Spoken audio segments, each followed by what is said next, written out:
with some projects determining that costs exceed the benefits, but others advancing toward implementation. Central banks and emerging market economies in particular are moving from conceptual research to practical development. Ladies and gentlemen, this is where they begin their subtle misdirection, because it's all countries on the planet that have CBDCs being implemented. It's all countries on the planet that have piloted and have CBDCs ready on standby. Believe it or not, it's still true. Peer-to-peer arrangements also have the potential to transform wholesale payments. And another issue, they analyze how tokenization, or the digital redemption of assets, could improve the clearing and settlement of securities. Ladies and gentlemen, remember that Ripple is partnered with Securitize to tokenize assets. Wow, how ironic. They conclude that tokenization might reduce costs and complexity, but does not eliminate the risk associated with one party failing to settle transactions. The success of token-based settlement systems could depend on how well they interact with traditional account-based systems.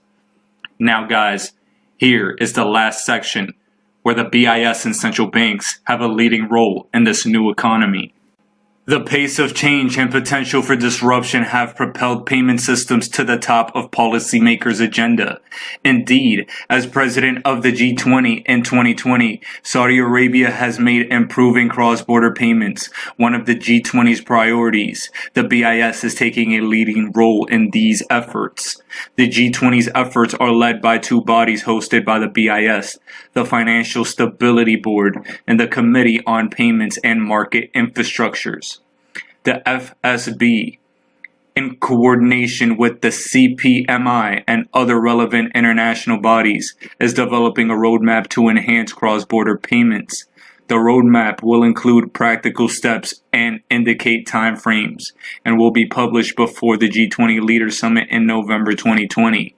As part of this work, the CPMI is identifying the building blocks for an improved system of cross-border payments. In particular, it is investigating the current cost structure, frictions, and risks of cross-border payments and identifying potential private and public sector actions to address them. Central banks have a core role in payment systems, and the changes underway require them to step up and play a more significant part in improving the safety and efficiency of these systems.